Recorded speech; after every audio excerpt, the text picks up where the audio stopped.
उसी में फंसी हुई।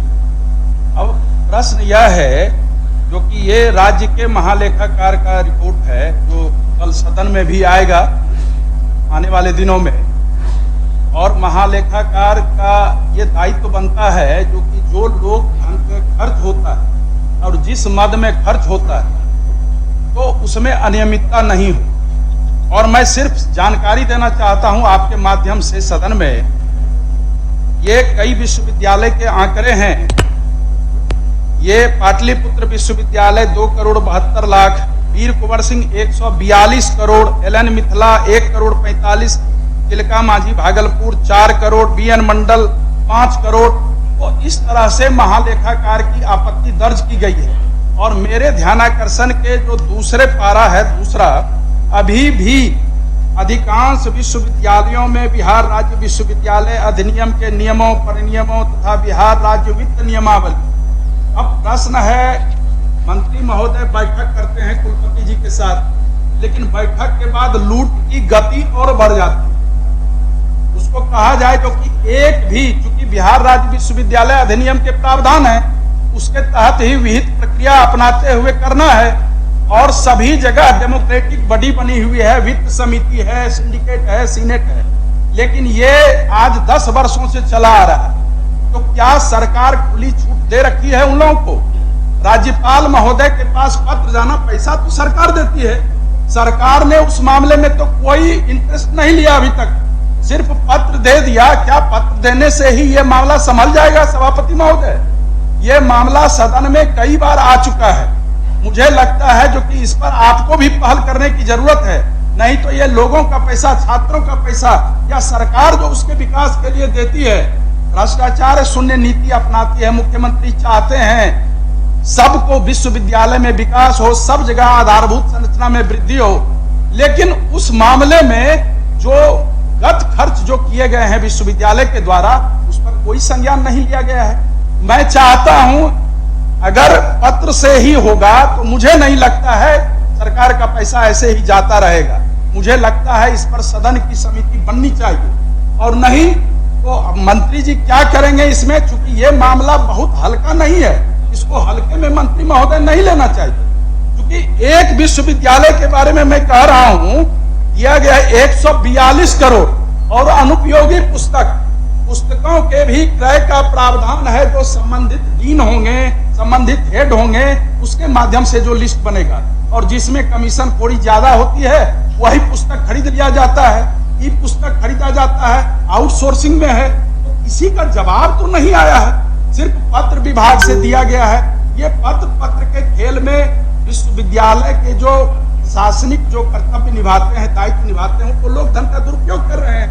और इस मामले को देखा जाए, मुझे लगता है इससे गंभीर मामला कोई नहीं हो सकता। विश्वविद्यालय कहने को है, विद्या के सर्वोच्च मंदिर में अगर ये होता हो और वेतन पेंशन समय पर नहीं मिलता हो, ये तो बहुत गंभीर बात है महोदय। इसी वजह से वो FIR हुआ था SBU में, नंबर 1। नंबर 2, जब समय समय पर हम लोगों ने समीक्षा की तो मैंने तो एक जिस्ट दिया था, और पूरा डिटेल्ड रिपोर्ट भी राजभवन को गया है और साथ ही साथ VCs को गया है। और जब उनका वेतन इत्यादि रोका जाता है जब विश्वविद्यालयों का, तब सबसे पहले माननीय ही उसके बारे में कहते हैं कि क्यों वेतन रोका गया। तो वेतन अगर वहां पर उन लोगों ने जब कंप्लायंस नहीं किया, यही सोच करके हम लोगों ने वेतन रोका। उसके बाद जो शिक्षा जगत से जुड़े हुए माननीय हैं, वही लोग सबसे पहले कहते हैं कि इस विश्वविद्यालयों का क्यों वेतन रोका गया। तो विश्वविद्यालयों का वेतन रोकना, उसका कारण था कि सभी कंप्लायंस, जो भी ऑडिट ऑब्जेक्शन उसका हम लोग किया जाए। 2 तरह के ऑडिट ऑब्जेक्शन होते हैं। एक तो उसमें होता है कि जो नियमतः जो बातें नहीं हुई हैं, तो उसमें होता है कि आपने एडमिनिस्ट्रेटिव फेलियर है, और उसमें सजेस्टिव इन नेचर होता है कि आप इसमें अमुक स्टेप लें ताकि सुधार हो सके। और जहां पर दूसरे तरह का नेचर होता है, जहां ऑडिट स्पष्ट रूप से कहता है कि इसमें गबन हुआ है, जब वो कहेगा ऑडिट रिपोर्ट कि इसमें निश्चित रूप से अनियमितता ही नहीं, इसमें राशि का गबन हुआ है, तो ऐसे केस में FIR होता है। तो जहां हम लोग ने समीक्षा की पूर्व में हमारे जो भी विभागीय अध्यक्ष ने समीक्षा की होगी, तो उसमें जहां गबन का मामला था उसमें एफआईआर हुआ और एसबीयू के अंतर्गत है।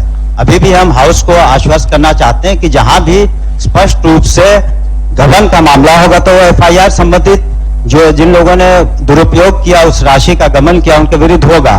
लेकिन जो ऑडिट रिपोर्ट में सजेस्टिव इन नेचर है उसके बारे में, और जो इन्होंने जिक्र किया 4-5 विश्वविद्यालयों का, उसके बारे में जो उसको हम लोगों ने भी देखा है। और निश्चित रूप से अगले 1 महीने में जो सदन खत्म हो जाता है तो उसके हम लोगों ने स्पेशल ऑडिट टीम भी बनाई है। हर एक विश्वविद्यालय को, माननीय सदस्य को हम बोलना चाहेंगे, स्पेशल ऑडिट टीम भी हर एक विश्वविद्यालय के लिए बनाई है। 2 तरह के ऑडिट होते हैं, एक तो स्टैट्यूटरी ऑडिट होता है और एक जो इंटरनल ऑडिट उनका होता है, और एक ऑडिट हम लोगों ने टीम बना करके भेजा है। उनकी भी रिपोर्ट आएगी कि जहां स्पष्ट रूप से गबन है तो उस पर एफआईआर निश्चित रूप से जो कानूनी प्रक्रिया है होगी। इसमें किसी को बचाने और इसका प्रश्न नहीं उठता है। माननीय सदस्य को यह भी बताना चाहिए कि जिस तरह की स्थिति थी विश्वविद्यालयों में, सभी लेट थे सेशंस। आज मात्र 3 विश्वविद्यालय हैं जहां सेशन लेट नहीं है, और अन्य जो सुविधाएं हैं या छात्रों को हम लोग जो मदद करना चाह रहे हैं वो सब कर रहे हैं। तो इसमें किसी तरह से विभाग जो भी अगर दोषी होगा उन्हें बख्शेगा नहीं। जो हमारी स्पेशल ऑडिट टीम है उनका भी रिपोर्ट आना शुरू हो गया है, और इन विश्वविद्यालयों पर जिसका जिक्र माननीय सदस्य ने कहा उस पर विशेष निगरानी है। उनका रिपोर्ट आते ही ये ऑडिट रिपोर्ट है, फिर हम लोग ऑडिटर्स की टीम करके और विभागीय समीक्षा करके जो भी उचित निर्णय होगा उसमें विभाग हिचकेगा नहीं। अलग से कोई कमेटी की आवश्यकता नहीं है। हम आश्वस्त करना चाहते हैं सदन को भी, महोदय आपको भी, ये चिंता का विषय है। निश्चित रूप से हम संज्ञान लिए हुए हैं, और जैसे ये सेशन खत्म होगा जो उचित कानूनी कार्रवाई होगी, जिसकी जितनी गलती होगी, अगर उस तरह की अनुशंसा हम लोग राजभवन भी करेंगे, और अगर सरकारी राशि का स्पष्टतः दुरुपयोग हुआ होगा तो जो कानूनी प्रक्रिया है उसको हम लोग निश्चित रूप से अपनाएंगे। धन्यवाद। महोदय एक आग्रह है महोदय, माननीय सदस्यों को एक परिधि में ला करके बदनाम किया जा रहा है। मंत्री महोदय से हम लोगों ने अनुरोध किया था आप कुलपति का वेतन रोके, लेकिन शिक्षा विभाग सभी शिक्षकों का या पेंशनरों का सबका वेतन पेंशन रोकती है। ये तो मंत्री महोदय नहीं कहते हैं। मंत्री महोदय को हम लोगों ने कहा था आप कुलपति का वेतन रोकिए, लेकिन मंत्री महोदय समूचे विभाग जो है शिक्षकों और वेतन पेंशन शिक्षकों का रोकती है। दूसरी बात, जब महालेखाकार के यहाँ से ये लगभग सभी वित्तीय वर्ष का उपयोगिता नहीं दिया जा रहा है विश्वविद्यालय के बारे में, ये मंत्री महोदय नहीं कह रहे हैं। मंत्री महोदय तो विहित प्रक्रिया बता रहे हैं, जो कि कोई अगर गबन का आरोप होगा तो एफआईआर किया जाएगा। तो उपयोगिता तो वो नहीं देगा और वो अपने कार्यकाल को समाप्त करके चले जाएंगे। फिर आप क्या करेंगे? मेरा कहना है उपयोगिता अगर नहीं देता है इसके लिए आप कोई भी कार्रवाई विभाग नहीं कर रही है, और फलाफल यही है अरबों अरबों की रुपए की राशि लूटी जा रही है, और छात्र छात्राओं के हित को नजरअंदाज करके, शिक्षक और शिक्षकेतर कर्मचारियों के हित को नजरअंदाज करके। मुझे लगता है अगर ऐसा ही करना है मंत्री महोदय तब तो खैर करें, तो कोई बात ही नहीं है। अगर महालेखाकार के द्वारा ये स्पष्ट मैं मंत्री महोदय को दे भी देता हूं, और मंत्री महोदय देख लें कितने कितने ये 2-3 वित्तीय वर्ष के मामले हैं, क्योंकि कितने कितने रुपये का गबन हुआ। अगर उपयोगिता नहीं हुआ है तो गबन हुआ है।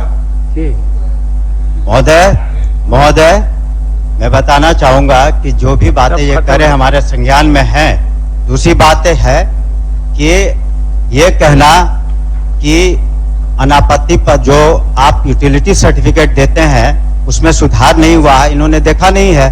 उसमें जो राशि का उपयोग नहीं हुआ था, जिस तरह से हम लोगों ने कार्रवाई की और जितनी राशियों का उन्होंने उपयोग नहीं किया तो उसके बारे में उन राशियों को हमने लौटवाया है। बहुत कम राशि रह गई है विश्वविद्यालयों में जिसका उपयोग नहीं हुआ है, और पुनः उसका आवंटन हम लोग कर रहे हैं। तो जो भी कड़ाई, आप ये भी समझे कि जो कार्रवाई 1976 का बिहार यूनिवर्सिटीज एक्ट है उसके तहत जो सरकार की जिम्मेवारी बनती है वो सरकार निश्चित रूप से अच्छे तरीके से कर रही है। ऐसी बात नहीं है कि वहां पर जो है कि छात्र छात्राओं को अहित किया जा रहा है। ये इनकी गलत धारणा है माननीय सदस्य की कि छात्र छात्राओं के जो उनका भविष्य है उसको देखते हुए हम लोग इस तरह की कार्रवाई कर रहे हैं। हाँ। आगे हम लोग निश्चित रूप से, हमने तो स्पष्ट रूप से कहा कि जो समीक्षा के दौरान गबन के मामले आएंगे तो एफआईआर होगा।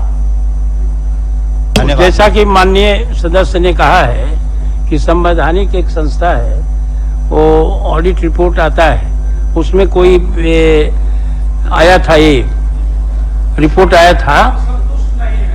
जरा सा भी एक रत्ती भी संतुष्टि नहीं है। अच्छा ठीक है, नहीं महोदय, ऐसा नहीं है। ऐसे तो बस ये अब छात्राओं से शुल्क लिया जाता है, उसको भी लूटा जाता है। गलती कुलपति का है तो कार्रवाई कुलपति में होना चाहिए, वीसी में होना चाहिए, विशेषज्ञ में होना चाहिए। तो वो शिक्षकों पर कार्रवाई क्यों हो रही है? वो जो है वहाँ के कर्मियों पर कार्रवाई क्यों हो रही है? माननीय मंत्री जी, आपके माध्यम से जो हम कहना चाहते हैं माननीय मंत्री जी को, 18 तारीख को रखा जाएगा। चलिए,